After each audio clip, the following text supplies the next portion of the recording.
Bonjour encore à vous les panélistes. En tant qu'un ancien du PCN repenti, un kabbaliste déterminé, très violent vis-à-vis des membres du MRC, je suis toujours à vous confesser. Je dis toujours dans la vie qu'il ne se fait jamais trop tard.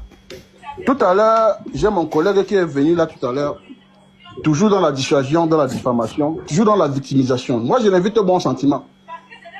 Arrêtez la distraction. L'un n'est plus à la blague. Dans la vie, on dit souvent que quoi? On peut être bête. Mais rester bête, c'est ça qui devient très dangereux pour soi-même. Je reconnais que hier, j'étais très bête. Et aujourd'hui, j'ai fait conscience. J'invite tous mes anciens collègues du PCN qui ont les faux profils là à revenir au bon sentiment. Et d'arrêter de rêver. Pour un pasteur qui mange seul et qui prend du poids et qui s'achète de belles voitures pendant que les fidèles marchent à pied, c'est très compliqué. Venez dans l'église où le pasteur prêche la bonne parole. Il montre l'exemple.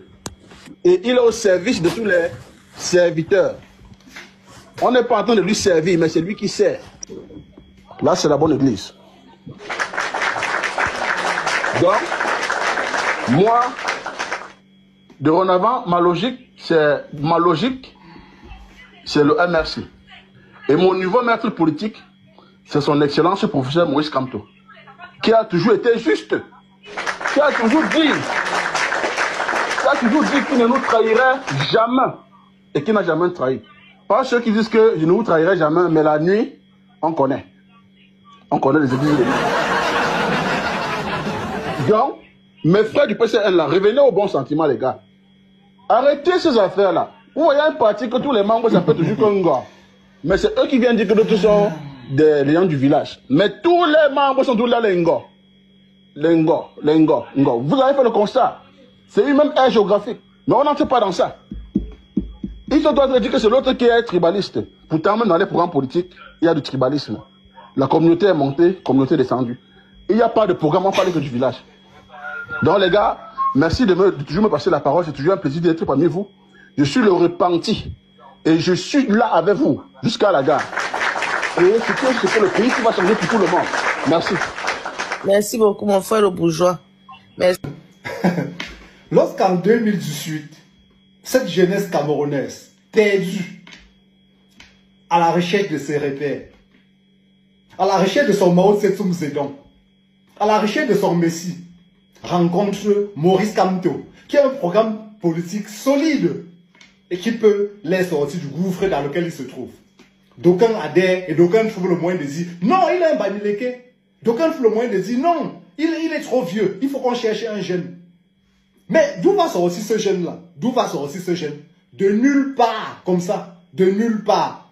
Cabral Libi Li Ngenge, né le 29 mars 1980. À cet instant, en 2018, 38 ans.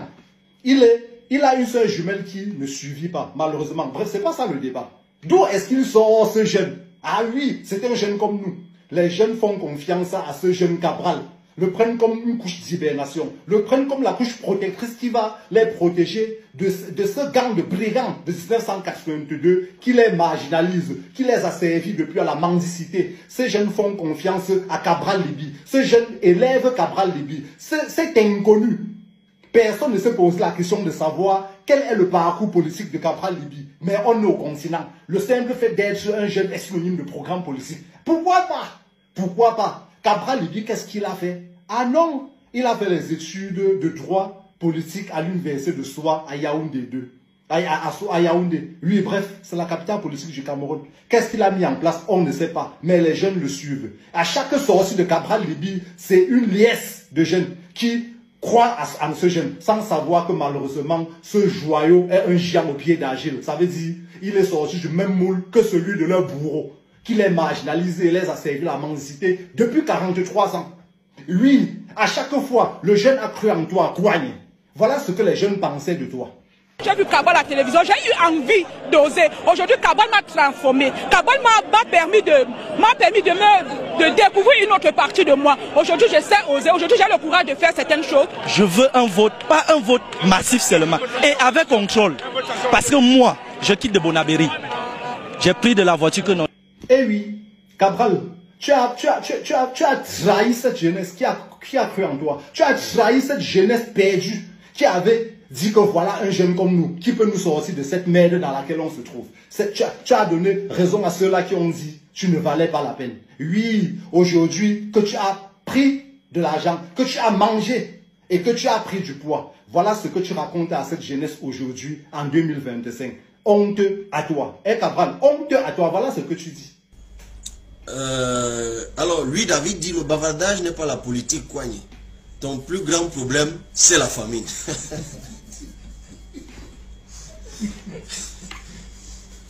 Ouais, mon frère, je n'ai plus faim.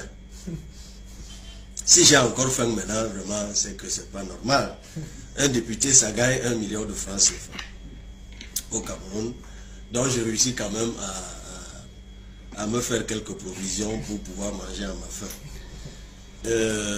Et c'est vrai, j'avoue que même en regardant là sur mon écran, j'ai de légères protubérances sur la figure. Je crois qu'il y a des boutons, mais il doit y avoir quelques grammes de graisse aussi. Parce qu'à la présidentielle, je ne faisais pas 80 kilos. Ce matin, j'en faisais un peu plus. Donc c'est clair que grâce à la politique, je mange peut-être mieux. Je ne veux pas refuser. Vous savez, il faut être honnête. Je peux pas. Je peux pas. Mais effectivement, il n'est pas venu tout seul. Tout seul, il avait une mascotte. Une mascotte. Les Camerounais aiment beaucoup les femmes avec les belles formes. Donc lorsqu'une certaine Nourane Foster, née le 11 décembre 1987 et à l'époque 30 ans, se présente comme soutien de Cabral, forcément, les Camerounais tombent, ils aiment les seins pointus, les fesses et tout, et un joli visage. Nourane Foster qui est née au Caire, d'un père camerounais et d'une mère égyptienne, et qui grandit au Caire jusqu'en 2002, avant de déménager au Cameroun avec ses parents. Mais par la suite, elle part en Angleterre où elle obtient un master, un master ou ce bachelor quoi là, en marketing. Personne ne se pose la question de savoir, cette fille a fait les études en politique quand vous m'étonnez que quand vous parcourez sa page, elle fait plus du marketing que la politique. C'est normal, son travail c'est le marketing. Nourane Foster n'a jamais fait de politique. Elle a entraîné qui? Un certain Cabral. Il est devenu TikToker. Voilà ce qu'ils font désormais. Bonjour, président. Comment ça va, président? Ça va bien, j'espère toi aussi. Moi, je vais très bien. Dites bonjour à nos abonnés sur TikTok, sur Snapchat. Alors, c'est quoi déjà? Snapchat. Bonjour, on les appelle comment, les Snapchatiens? Oui, Snapchat. Bonjour aux Snapchatiens et Snapchatiennes de Nourane. Voilà. Bonjour. Eh oui, le peuple vous a vomi. Le peuple coigne, le peuple vous a vomi. Et ce n'est pas la nouvelle influenceuse Awa Adja qui va nous convaincre et nous dire le contraire. Elle a dit dans un de ses voices que quoi? Que Nourane Foster a été nommée, elle n'a pas été élue. Et vous m'étonnez. Et qu'elle mange avec ces personnes, avec le RDPC. Tu m'étonnes qu'elle aille à la présidence se filmer avec Chantal Bia. Et poster partout pour s'enorgueillir. Tu m'étonnes. Vous avez trahi le peuple et le peuple ne vous pardonnera jamais. Je dis bien, Cabral Libi, tu cours dans le sac. Berne ce que tu vas berner, il cotise dans ta cagnotte, je ne sais pas quoi là. Tu t'en vas jouer la belle vie. Mais sache-en que les 6% que tu as obtenus en 2018, même 2% tu n'auras pas cette année. Je dis bien même 2%. Le peuple vous a vomi. Et vous êtes maudits à jamais. J'ai dit bien, vous êtes maudits à jamais pour la haute trahison que vous avez faite à ce peuple, à cette jeunesse qui n'avait espoir que vous, qui avait mis ses espoirs en vous. Vous avez vomi ce peuple-là et le peuple désormais vous a aussi vomi. Sachez-le, ce qui est sûr, c'est ça. Maurice Kamto, aujourd'hui, demain, après-demain et même après-demain. Voilà. Le paysage politique camerounais, depuis plusieurs décennies, est marqué par un affrontement latent entre aspiration populaire, frustration sociale et lutte d'influence interne entre les différents mouvements de l'opposition. C'est dans ce contexte chargé, parfois électrique, qu'un ancien militant du PCRN, Parti camerounais pour la réconciliation nationale, a récemment fait une sortie remarquée sur les réseaux sociaux, appelant ses anciens camarades à abandonner ce parti pour rejoindre le MRC, Mouvement pour la Renaissance du Cameroun, dirigé par le professeur Maurice Kamto. Ce discours, lancé en direct sur TikTok, n'est pas anodin. Il révèle une dynamique interne que de nombreux analystes redoutaient mais que peu avaient osé formuler à haute voix, l'effritement de certaines bases militantes autour de Cabral Libby, autrefois perçu comme l'un des visages les plus prometteurs d'une jeunesse politique camerounaise avide de changement. La déclaration de cet ancien partisan ne se contente pas de relater un changement d'allégeance personnelle. Elle se présente comme un appel collectif, une exhortation presque religieuse à la repentance politique. Il se présente comme un repenti, comme un homme qui, après avoir ardemment combattu le MRC et ses sympathisants, a fini par remettre en question ses convictions passées. Cette remise en question, affirme-t-il, découle d'une observation pragmatique de la réalité politique. Selon lui, le PCRN n'incarne plus les espoirs de transformation et le MRC représente désormais la voie la plus crédible pour l'alternance démocratique. Il convient, à ce stade, de ne pas se laisser entraîner par l'émotion contenue dans ce témoignage, mais d'en faire une lecture lucide, dépassionnée et analytique. D'abord, cette sortie met en lumière une réalité bien connue, mais souvent ignorée, la volatilité de certains engagements politiques. Au Cameroun comme ailleurs, il n'est pas rare que des militants, même les plus convaincus, changent de position au fil du temps. Les raisons en sont multiples, désillusions, frustrations, calculs stratégiques ou convictions sincères. Dans ce cas précis, l'intervenant semble motivé par une forme de désenchantement vis-à-vis du leadership de Cabral Libby, qu'il accuse à demi-mot de s'être éloigné des idéaux initiaux pour embrasser une trajectoire plus individualiste. Il utilise des métaphores fortes, mais non violentes, pour illustrer son propos. Il compare Cabral à un pasteur qui mange seul pendant que les fidèles marchent à pied. L'image est parlante. Elle renvoie à un sentiment de trahison de la base militante, souvent mobilisée dans l'enthousiasme et l'espoir, mais déçue par la pratique du pouvoir ou l'attitude des leaders. Cependant, l'on doit rester prudent dans l'interprétation. Il est facile, dans le feu de l'action ou sous l'influence de circonstances personnelles, de verser dans l'hyperbole ou l'exagération. Le discours de ce repenti est certes passionné, mais son objectivité reste sujette à caution. Il ne s'agit pas ici de remettre en question son droit à l'expression, mais de rappeler que toute déclaration politique, surtout lorsqu'elle vise un ancien allié, doit être examinée avec rigueur et recul. Il affirme, par exemple, que les jeunes suivaient Cabral Libby sans connaître son parcours. Ce jugement est discutable. Il est possible que de nombreux jeunes aient vu en Cabral une figure nouvelle, rafraîchissante, en rupture avec les codes traditionnels de la politique camerounaise. Qu'ils aient adhéré par enthousiasme ou par stratégie, cela ne signifie pas nécessairement qu'ils ont été dupés. La politique, dans tous les contextes, repose aussi sur la capacité à incarner une espérance. Ce qui transparaît néanmoins avec clarté dans le discours, c'est une comparaison implicite mais constante entre deux figures de l'opposition, Cabral Libby et Maurice Kamto. Le premier est décrit comme une déception, un homme qui aurait trahi ses idéaux initiaux. Le second est présenté comme un modèle de constance, de fidélité à la cause, de transparence et d'intégrité. L'ancien militant va jusqu'à dire que Maurice Kamto est son nouveau maître politique et qu'il est juste et fidèle à sa parole. Cet éloge, bien que sincère, soulève plusieurs interrogations. Car si la loyauté est une qualité en politique, elle ne suffit pas toujours à convaincre. Il faut aussi une stratégie, une structure, une vision et une capacité à fédérer au-delà des cercles militants. Le MRC, bien que très présent sur le terrain et très structuré, doit encore faire face à de nombreux défis pour traduire sa base populaire en gains électoraux concrets, dans un contexte politique où les conditions d'une compétition démocratique équitable sont loin d'être garanties. Mais ce témoignage, au-delà de son contenu émotionnel, a le mérite de poser une vraie question. Que signifie aujourd'hui l'engagement politique au Cameroun? Quelles sont les motivations profondes des jeunes militants? S'agit-il d'une foi dans un projet collectif ou d'une attente personnelle de reconnaissance et d'ascension sociale? Lorsque l'intervenant explique qu'il a pris du poids grâce à la politique, il ne le cache pas. Selon lui, la politique nourrit, littéralement. Cette phrase peut prêter à sourire, mais elle dit quelque chose de profond sur les attentes des jeunes vis-à-vis de la sphère publique. Pour beaucoup, la politique n'est pas seulement un espace de débat ou de gouvernance. Elle est aussi, hélas, l'un des rares chemins vers une vie meilleure. Cette vision utilitariste de l'engagement est sans doute le reflet d'une société où les opportunités économiques sont rares et où la visibilité médiatique confère pouvoir et statut. Il est donc important, pour les partis politiques, de réfléchir à la manière dont ils encadrent et canalisent les attentes. Car une jeunesse déçue peut devenir une force instable, tantôt enthousiaste, tantôt destructrice. Le cas de cet ancien militant en est l'illustration. Lui qui était, de son propre aveu, très violent envers les membres du MRC, appelle désormais à rejoindre ce même mouvement. Sa trajectoire montre à quel point les convictions peuvent évoluer. Mais elle souligne aussi la nécessité, pour les partis, de proposer un cadre idéologique solide capable de résister aux fluctuations émotionnelles. Son appel aux autres militants du PCRN, qu'il accuse de se cacher derrière de faux profils pour diffamer les autres camps, est un autre aspect intéressant du discours. Il montre que la bataille politique se joue désormais aussi en ligne, sur les réseaux sociaux, dans un espace où l'anonymat et la rapidité de diffusion favorisent parfois la désinformation, les attaques personnelles et la polarisation. Face à cela, il est urgent de rétablir un débat de fond, basé sur les idées et les programmes. Enfin, ce discours met en évidence un thème récurrent dans la politique camerounaise, le tribalisme supposé ou réel et son instrumentalisation. L'intervenant critique le fait que certains partis semblent dominés par une seule région ou une seule communauté. Mais il appelle aussi à dépasser ces clivages en affirmant que le vrai combat se situe sur le terrain des idées.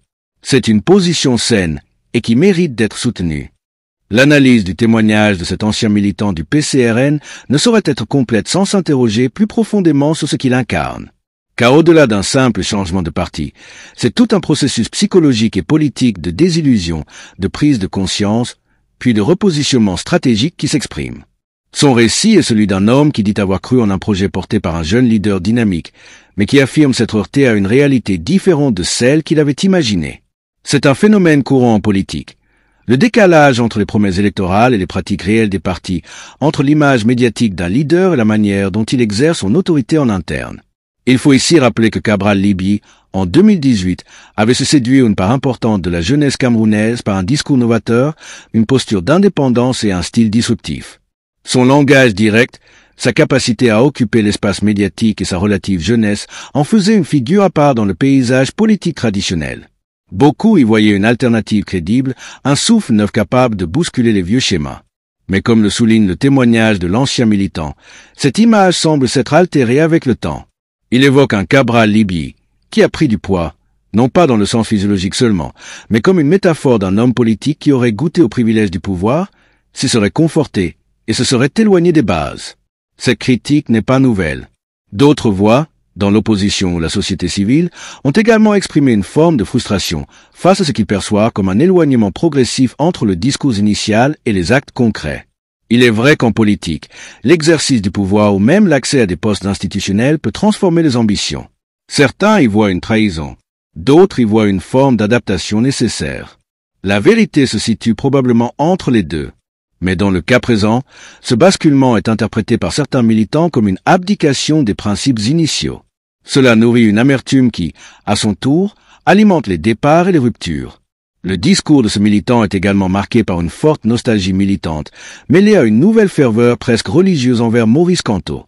Ce dernier est dépeint comme un homme de constance, de discipline, un professeur, dans le sens noble du terme, un homme d'État qui aurait résisté à toutes les tentations, à toutes les dérives. Il est décrit comme la figure morale autour de laquelle pourrait se reconstruire une véritable alternative politique. Cet éloge, bien qu'émotionnel, correspond à une perception largement partagée par une frange importante de l'opinion. Maurice Kamto jouit d'une image d'homme intègre, constant, doté d'un parcours académique brillant, et ayant tenu tête, à plusieurs reprises, à un système politique solidement établi. Cependant, l'objectivité nous impose de rappeler que la politique ne se résume pas à une opposition entre bons et mauvais. Elle est faite de stratégies, de rapports de force, de réalités électorales et d'alliances parfois complexes. L'ancien militant semble désormais convaincu que seule une unité autour du MRC pourra permettre un réel changement au Cameroun. C'est une position compréhensible, mais qui n'est pas sans risque. L'unification des forces d'opposition est un vieux rêve au Cameroun, souvent évoqué mais rarement réalisé. Les divergences idéologiques, les égos politiques, les intérêts partisans et les obstacles administratifs rendent cette unité difficile à concrétiser. Ce militant, en appelant les autres partisans du PCRN à le suivre dans cette voie, prend une position courageuse, mais qui pourrait être perçue par certains comme de la provocation. Il le sait probablement, mais il semble avoir franchi un cap, celui de la rupture avec ses anciennes convictions. Ce type de trajectoire est important à étudier, car il est symptomatique d'un malaise plus large dans la classe politique émergente. Il illustre le conflit entre l'idéal et le réel, entre l'engagement sincère et la déception pratique. Dans ce témoignage, la question de la trahison est centrale. Il parle d'une jeunesse trahie, d'un peuple qui aurait été vomi, par ses propres représentants. Ces mots sont forts, mais ils traduisent une souffrance. Celle d'un électorat jeune, parfois naïf, mais souvent sincère, qui attendait de ses leaders non seulement des discours, mais des actes, des transformations tangibles, des signes de rupture avec les anciennes pratiques. Il faut, à ce stade, faire une pause pour réfléchir. La jeunesse camerounaise est-elle condamnée à des désillusions répétées? Ou bien cette série de déconvenues est-elle le prix à payer pour l'apprentissage politique, la maturation citoyenne et la consolidation d'une conscience critique? La réponse est probablement dans un peu des deux. Il est légitime d'attendre des leaders qu'ils soient exemplaires. Mais il est aussi utile de reconnaître que l'exemplarité ne suffit pas. Il faut aussi des institutions fortes, une société civile vigilante, une presse libre et des mécanismes de contrôle démocratique.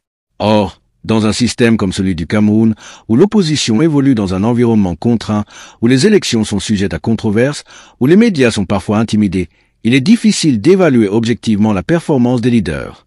L'ancien militant souligne aussi l'importance de la communication politique.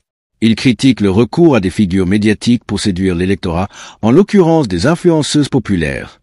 Selon lui, cela détourne l'attention des vraies questions politiques et affaiblit le sérieux du message. Ces critiques méritent d'être entendues. Car si la politique moderne nécessite une bonne communication, elle ne peut se réduire à un spectacle de personnalité. Les électeurs attendent plus que des campagnes glamour ou des slogans bien tournés. Ils veulent comprendre les programmes, les projets, les visions.